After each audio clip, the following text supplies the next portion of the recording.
မ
ငယ်လို့ပြီလားမနှိုးသေးဝင်လေအဲ့ဒါဆိုလို့ရှိရင်သမီးနန်းကြီးတို့တွေပြင်လိုက်ပြင်ပြီးလို့ရှိရင်သမီးငယ်ကိုတော့နှုတ်လိုက်သမီးမနေရမနှိုးရဲဝင်လေဩသမီးပဲနှုတ်လိုက်ပါမယ်မေရဲ့အဲ့ဆိုလို့ရှိရင်ညီကစားဖို့တောက်ဖို့ပြင်ဆင်ထားလိုက်နော်ဟုတ်ကဲ့ပါ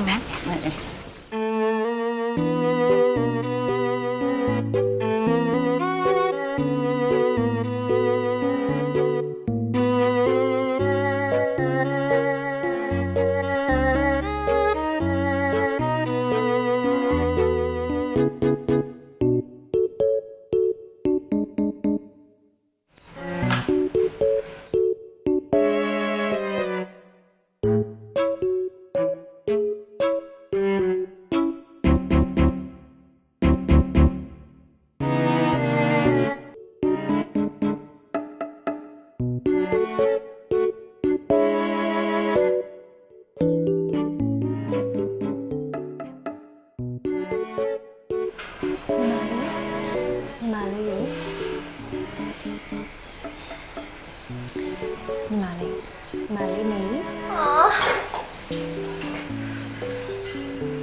ထားပါတော့ညီမလေးရဲ့ထားတော့ဘယ်လိုဖြစ်နေရလဲဟာသူကအဲ့နေရဟာအဲ့လိုနားတော့လောက်ရတယ်你သိလားလူလိုနားမယ်ပါမေးရနိုးခိုင်းတာညီမလေးရဲ့နိုးမရပြောလိုက်ဟာထားပါတော့ညီမလေးရဲ့မေးတို့ကလေချက်ကြောင်းအပြန်နန်းချစ်တုတ်တွေဝယ်လာတယ်အဲ့အတူတူစားကြမယ်နော်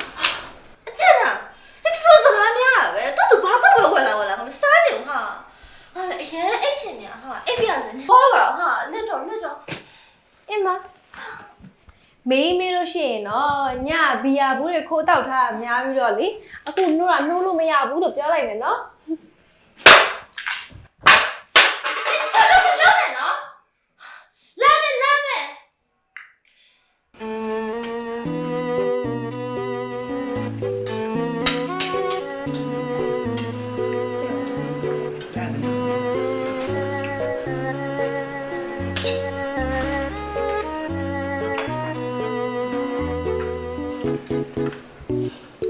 မော်နီသမီးငယ်မော်နီ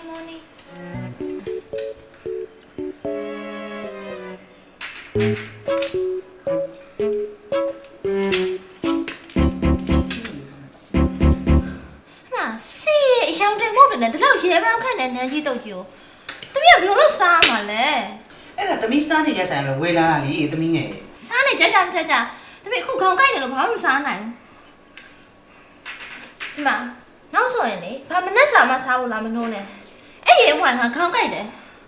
ဖြစ်နိုင်ရဲ့လေအခန်းရှိရနေအောင်ဖြတ်မရှောင်နဲ့ဟုတ်ပြီလားသမီးတက်တယ်နေပြန်ထိုင်စမ်းလို့ဖိပြောနေထိုင်စမ်း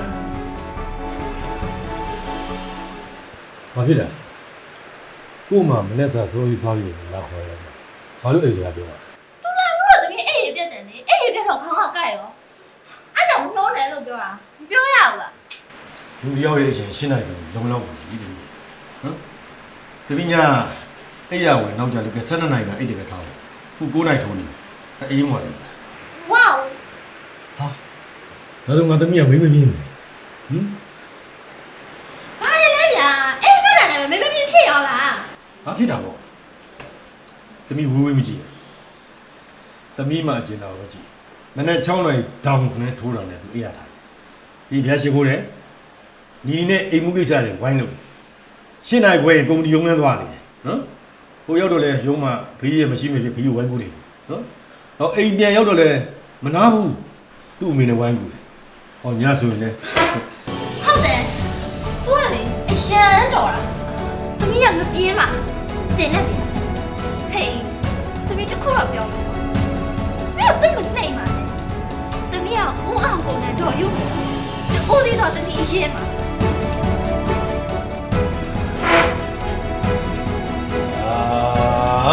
ထားလိုက်ပါတော့ခင်ဗျာသမီးငယ်ကကိုရအဲ့တိုင်းပဲ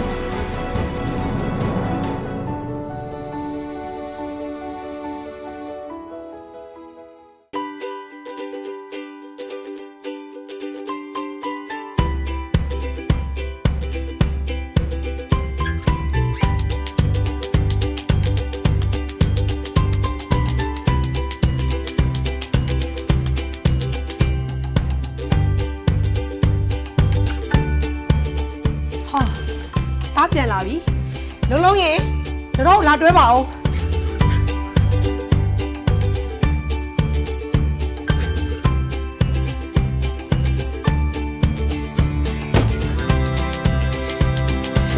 မမီ တာ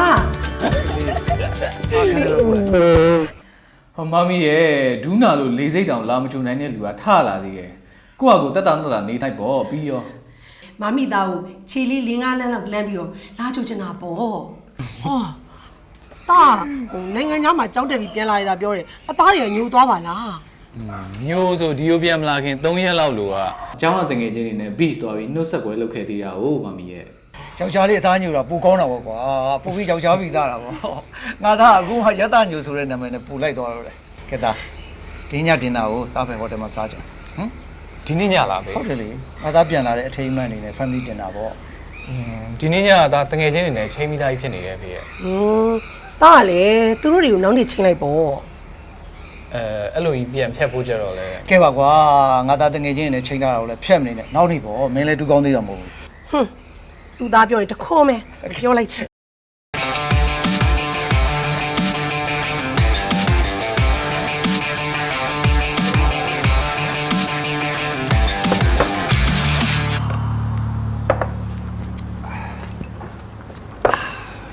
ပြောင်းညွှန်မင်းဟိုမှာတော့အဖြူလေးဘယ်နှပုံနဲ့ရှုပ်ခဲ့တယ် ဟုတ်တာဒီအောင်မှမညီခဲ့ ဖြစ်နိုင်တာမင်းငါတို့လာလိမ့်နေပြီ အေးလေ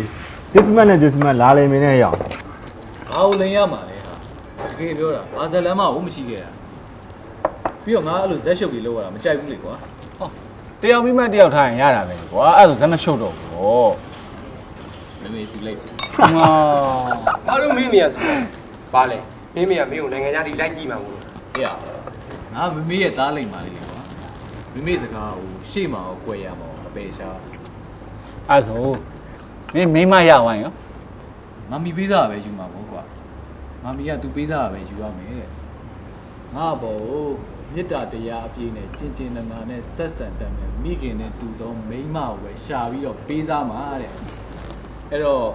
မမီစကားကိုနားထောင်မှာမမားဘူးပေါ့ကွာ အေးပါအဲ့လိုမမှားရအောင်မင်းကအကောင်းဆုံးအကြံတစ်ခုပေးမယ်မင်းရောမင်းမေရောငါကြိုက်ကြည့်ရရှော့တယ် မင်းကလည်းဖောင်းထုဖို့ပဲငါမမီပေးစားမယ်မိန်းမကိုဘယ်သူလဲဆိုတော့သိလို့လား ပြောစမ်းပါ ငါကိုယ်တိုင်တော့မသိလို့မေးနေတာပေါ့ကွာ အော် တေးကြတာကတော့ချစ်ကန်ကန်ခတ်ဆိုးဆိုးမိန်းကလေးဆိုလို့ရှိရင်ငါရှင်ခုံ ဟုတ်ပါပြီကွာဟုတ်ပါပြီကဲညိုကြီးရဲ့ကျင်ရဘက်ဖြစ်လာမဲ့ဘယ်ရမှမသိတော့မိမဆိုးလေးအတွက်ဆရာ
ရောက်တော့3-4ရက်လောက်လို့ရှိ သူ့တော့ဘာလုပ်လို့စီသမီးတာလဲ တော့စေတော့ဘာမှမစီစဉ်ရသေးပါဘူးပြန်ရောက်ခါသားဆိုတကယ်ချင်းနေနဲ့တွားလို့လာလို့ကောင်းလုံးမရှိ ဒီဘာဖြစ်ရောက်စားလို့ဟိုကျွန်တော်တို့ကြံပြီးတကယ်လို့ဘာလုံးမသူ့ပဲမစီစဉ်ပေးရသေးဘူးဆိုရင်ကျွန်တော်သမီးနဲ့တူလုပ်ငန်းထဲမှာထည့်ထားလိုက်ပါလားနော်ဟိုဗျာသူလုပ်ငန်းကျွမ်းကျင်သွားရင်ကျွန်တော်သမီးကိုကျွန်တော်အားကိုးရတယ်လို့အရင်အားကိုးလို့ရတာပေါ့ဟင် အေးရမရကြံပေးတော့ကောင်းတာအဆုံးလည်းဒီလိုလုပ်ပြရက်တော့ကျွန်တော်မိသားစုတွေစုံလိုက်ကြတာပေါ့ကောင်းလားအဲ့တော့မှကျွန်တော်သားနေကျွန်တော်မိတ်ဆက်ပေးမယ်လေ ကောင်းတယ်ကျွန်တော်ပဲစီစဉ်လိုက်နော် ဟုတ်ပါရဲ့ဟုတ်ပါရဲ့ โอเคလာသူ့စား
So instinctive and so passionate. Every word I move so descriptive like an adjective. I got a vendetta against people who patented being negative when you should be getting after it.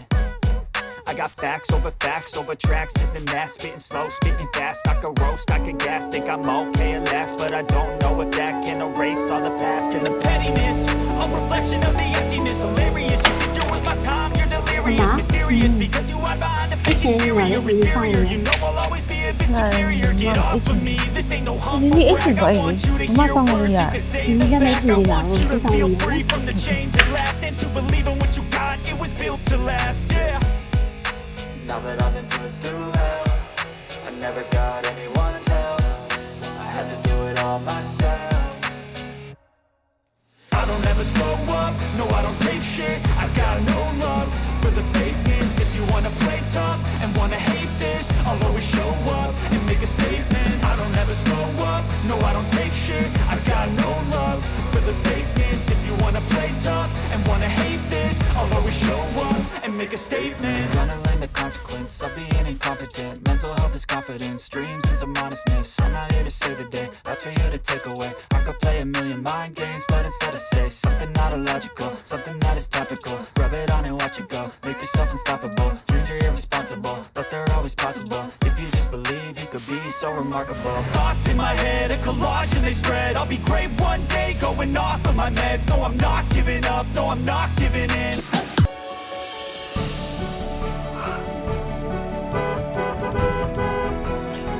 Nini ရေရောက်ပြီထင်တယ်ဟိုချက်တကားတော့ဖွင့်ပေးလိုက်ပါအောင်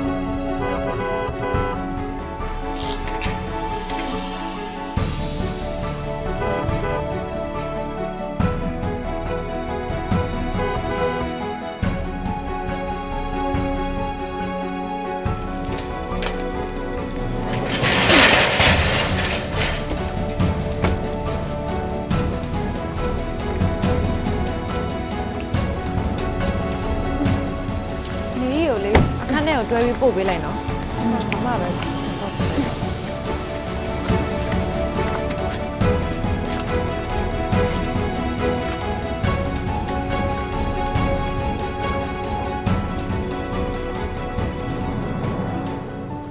တို့ညီမကိုအခုလိုပုံစံနဲ့မြင်ရတာစိတ်မချမ်းသာအောင်။ သူကတော့ပျော်လို့တောက်တာပဲ။အပျော်လွန်ပြီးဟန်နိုဗာဖြစ်သွားတော့ကျွန်တော်လည်းမတတ်နိုင်ဘူး။အဲ့ဒါသူ့ပိုင်း အဲ့ဒါသူ့အပိုင်းဆိုပေမဲ့မင်းကသူ့တငယ်ချင်းဖြစ်တဲ့အတွက် အဲ့လောက်ထိမစိုးအောင်တော့တားတင်တာပေါ့ ယောခက်ရကြီးရဲ့အမရဲ့ပျော်လို့တော့ကြပါဆိုမတော့နဲ့လို့တော့တိုင်းမပျော်နဲ့နေ့ကိုမပျော်စေခြင်းဘူးလို့ပြောတယ်လို့ဖြစ်သွားမှာပေါ့ခေါင်းသုံးနေအမရဲ့တိုင်းမနော်တတ နေအောင် ဘာလို့ပေါ့မလို့လဲ ညီမလေးရဲ့ကောင်း ကားတော့ပြောက်သွားလို့ကလပ်မထားခဲ့โอเค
Jesus ငါပြင်းမစောစီနိုးလို့ပါလားအော်ကိုမြစီတော့ကိုမယုံဘူးဟုတ်မှာဟုတ်လား不是，然后就丢他俩嘞，你别把你们后补的嘛。ဟုတ်တယ်ဘာဖြစ်သွားရကောက်တော့အဲ့ဒါလည်းငါကြည့်ရမလို့ဟုတ်ပါဟေးဟုတ်ဖို့ပဲရောဟဲ့တနေ့ကပဲပေးထားသေးတယ်လေတသိန်း မင်းတကယ်ကိုဆဲတော့30ကျင်တာလားကားစီဖို့ရတကယ်ချင်းနေလည်းမဟုတ်စားတာရဲ့တော့မလောက်ဘူးဟုတ်တော့ ဒီလောက်တနေ့လည်းရလည်းထွက်တယ်လို့ကတသိန်းမပြောနဲ့မင်းသမီး10သိန်းပြည့်လည်းလောက်မှာအငယ်မကိုမင်းကလေးဆိုလည်းတတိယအောင်နော်ဒီ ဟာဗျာဘာလို့ပြစ်တော့မလို့ဘူးတော်ပြီပေးချင်တယ်နေရော ကောင်း ပြစ်သွားရဆိုတာလေသွားချင်လို့သွားနေမှာမဟုတ်ဘူး ဘာဖြစ်လို့လဲ ပြင်းလို့လုံးချင်မရှိလို့ ဟုတ်လေလုံးစရာမရှိရင်မပူနဲ့နော်ဒီမှာသမီးမမနဲ့ကိုပြူလိုက်ပါဟိုမှာအလုပ်သွားလို့နော်အလုပ်တကမဟုတ်ဘူးပဲဟုတ်ပြီလား အေးလေဒါပဲမမနဲ့လိုက်ခဲ့လိုက်လေ နိုးပါမဟုတ်ဘူးပေးချင်တယ်နေတော့သွားမယ်တက်တာနာကြီးရဲ့ ပြန်နိုင်အပြင်ထွက်တဲ့ကိစ္စနဲ့ပတ်သက်ပြီးတော့ဖေးပြောမယ်ဒီနေ့ကဆိုပြီး9နိုင်ထိုးရတဲ့အိမ်မရောက်ဘူး ဘာလို့ဖို့လဲ ဟဲ့ဘာလို့ကိုလဲမင်းနေစားတယ်လို့လားခအေးရဒီချိန်ပြန်လာလို့ပြန်လာလိုက်လေ ဟုတ်ကဲ့ပါရှင် ရွေးပြန်ပြီ အေးအဲ့လိုရွယ်လေးနဲ့နော်အဲ့လိုရွယ်လေးနဲ့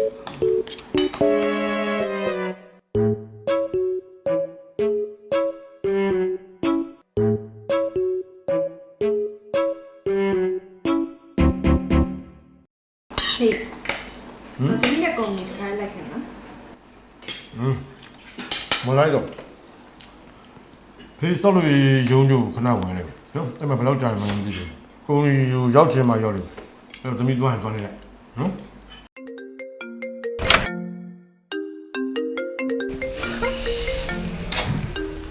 တီမှာ miss call ရရတယ်အများကြီးပဲဟာလို့လဲ Hello အေးနိုးပြီလား နိုးပြီဘာကောင်းနေကြိုက်နေလို့အောက်ဆင်းပြီးချင်းစက်ပြုတ်သွားစားတာနေဖုန်းဆက်တာငါမသိလိုက်ဘူးပြောဘာရေးကြည့်နေရလဲ အေးတော့မကြည့်ပါဘူးဟာဒါမဲ့လေညရရတနှုံနှုံနဲ့စိတ်တိုးနေတာပြောပြခြင်းလို့ ဘာစိတ်တင်လို့လဲ ညနေပလက်ကျွတ်သွားတော့ငါကိုယ်တိုင်အိမ်ပြန်လိုက်ပို့တယ်လေနေ့အိမ်ရောက်တော့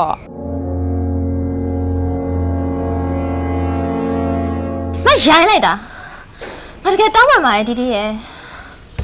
အဲ့မိမနဲ့ငါနဲ့တွေ့မယ် ရပါတယ်ဟာနင်းသိအောင်လို့ငါပြောပြ ငါတကယ်တောင်းပန်တယ်ခုတော့ငါခေါင်းနဲ့အရင်ကိုက်နေလို့ဟာခဏပြန်အိတ်လိုက်အောင်မယ်နိုးရနဲ့ငါရေချိုးပြီးနေစီထွက်လာခဲ့မယ်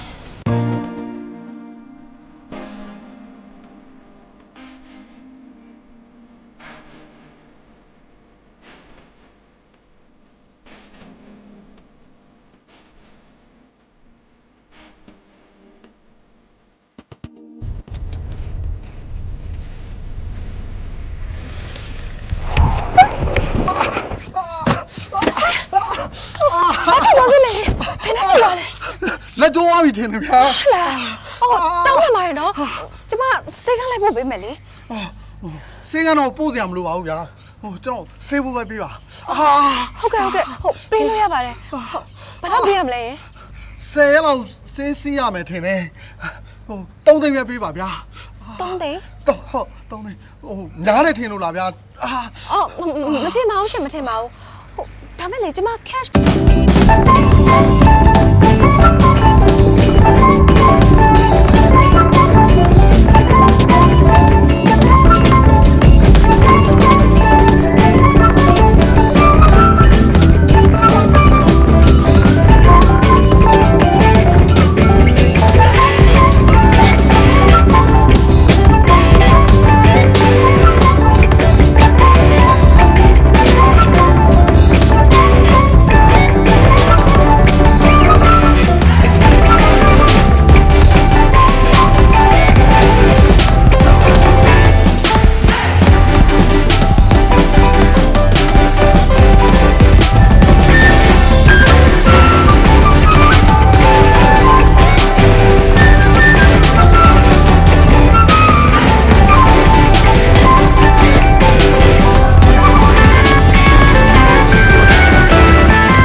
ညူပါခင်ဗျာအေးဟုတ်တယ်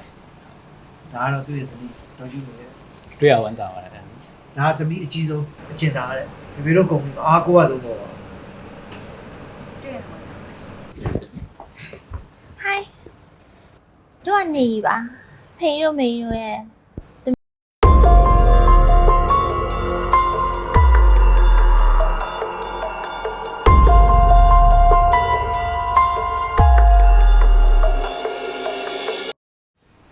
ဒီနေ့တွေ့ရတဲ့အဓိကရွေးချက်ကတော့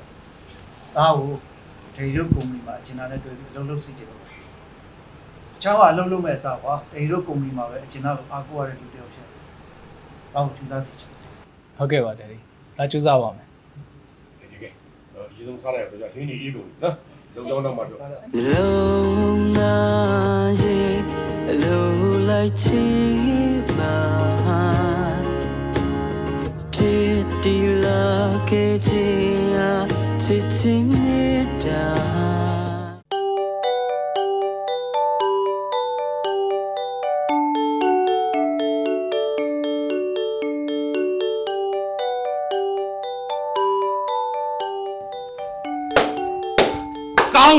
ကောင်းတယ်တိတ်ကောင်းတယ်အော်တယ်ဟမ်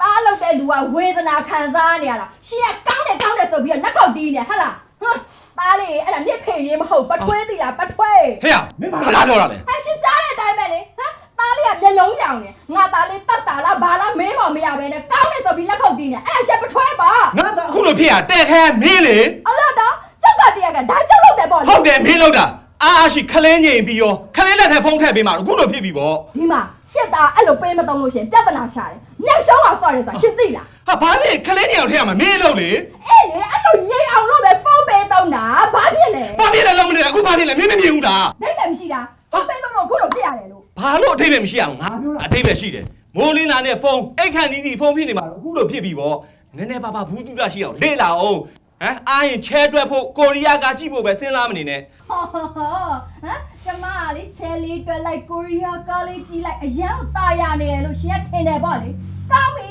ကျမရဲ့ထမဲကိုဝစ်ပြီးအိမ်မူကိစ္စကိုနေရောညလုံးကြည့်လိုက်စမ်းရှစ်တော့ရှစ်ကိုလိုက်ထိုင်းကြည့်လိုက်စမ်း ဟဲ့အောင်မင်းလည်းငါ့လိုပစိုးခရောင်းကြိုက်ပြီးတော့ကားမောင်းပြီးတော့ရှာကြွေးကြည့်စမ်းပါ ဒီမှာကျမမမောင်းတက်လို့ပေါ့မောင်းတက်ရင်လေရှစ်တဲ့ဆယ်စားမကရှာလို့ရတယ်ကျမနာမည်မှတ်တာလှတဲ့ ဘာတွေးခေါ်ဘူးတူတာမှမရှိတဲ့မိန်းမငါထက်တောင်ရှာပြအောင်မယ်ကြည့်ကြတဲ့လုံးဖာတိုင်းရောက်နေဦးမယ်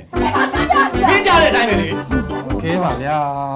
စကားကိုနိုင်ပြီးတော့ပြောကြရင်လည်းပဲပြဿနာတွေကပိုကြီးလာပါအောင်မယ်ဟုတ်ဖိုးလုံးလေးကတော့ဘာဖြစ်လို့လဲမလား မျက်လုံးရောင်ပြီးတော့လေမဖွင့်နိုင်တော့မှကိုရက်ကပ်ပေးနေရတာ အော်မလားကျွန်တော်ဘယ်သူမှလိုက်ပြီးပြောတာမဟုတ်ဘူးနော်ဟိုကလေးတွေကိုဖုန်းပေးပြီးညင်အောင်ထိန်းတာတော့မကောင်းဘူးဗျာအင်တာနက်ပေါ်ကနေမကောင်းတာတွေမြင်အထူးခိုးမှသွားမှလည်းစိုးတယ်ဗျပြီးတော့အခုလိုမျက်စိထိခိုက်စေတာလည်းအမှန်ပဲနောက်ပြီးကလေးရှင်မှာအခုလိုစကားကြမ်းကြမ်းနေနဲ့အနိုင်ထက်ယူပြီးမပြောသေးချင်ဘူးဗျာ အေးပါကွာငါလည်းစိတ်တူလို့ပြောပြီးသွား ကဲဒါဆိုရင်ရံမဖြစ်ကြနဲ့တော့နော်ကျွန်တော်ရေချိုးပြီးပြန်လာခဲ့မယ်အော်စေးကလိုက်ဖို့ပဲမယ်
ဒါဖယ်သွားမလို့ ဘယ်မှမသွားပါဘူးထိန်းတဲ့ကုမ္ပဏီလိုက်သွားမယ် မလေးကြာလာမလို့ ဒီကုမ္ပဏီကိုအလုပ်သင်အနေနဲ့စရောက်လာတယ်ဆိုတော့နောက်ပိုင်းကျရင်တော့ကျမနေရပဲကုမ္ပဏီကိုပို့ဆောင်သွားမယ်ဆိုတာဖတ်ထားပေးကြပါအဲ့ဘာဖြစ်နေကြလဲ ညီမလေးကငငယ်လေးကဒီလိုပုံစံပဲဆိုတော့ကျမတို့ကတက်တယ်မရှိတော့ပါဘူး သူ့ပုံစံကြည့်ရတာဝင်လင်းပေါ်ရီပုံရမယ်ထင်တာအဲ့လောက်စိုးမယ်လို့မထင်ထားဘူးဗျာ အားလုံးကိုပြောမယ်နော်မင်းတို့ရွယ်ငယ်ပါသေးတယ်ကွာရံမဖြစ်ကြနဲ့ပြီးကြတော့ကိုတရက်ကွက်သားချင်းနေမလားညီကိုလေးလိုသဘောထားပြီးချစ်ခင်နေကြဟုတ်ပြီလားလာလက်ဆက်နှုတ်ဆက်ကြမင်းရောလားလက်ဆက်နှုတ်ဆက်ဖတ်သေးချာဖတ်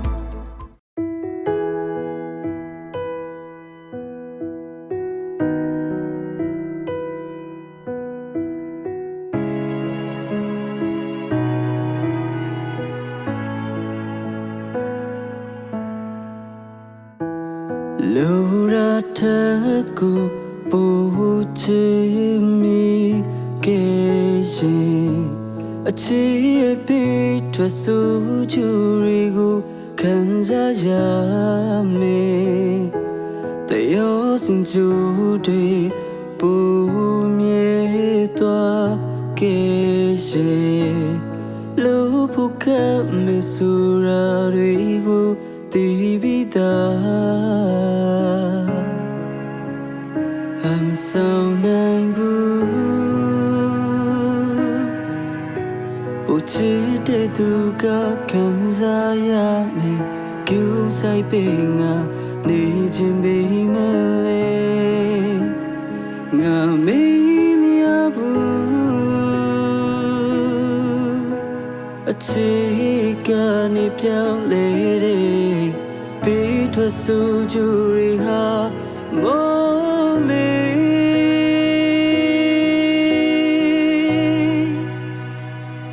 Chi chi mi da Chi ma lo twa ke Mo nui pi la me Na lo na ma Taya mya pi ke Piet chi purom le kube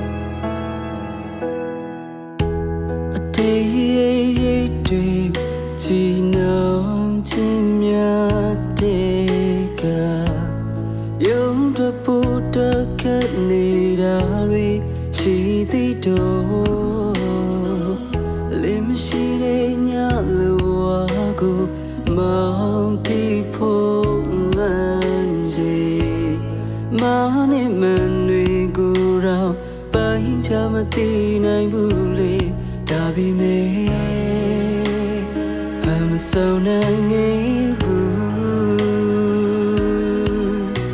Puchi de luga kanza ya me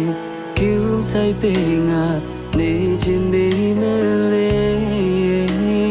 Nga me miabu Achika ni pyao le de Pi thwa su juri ha mo me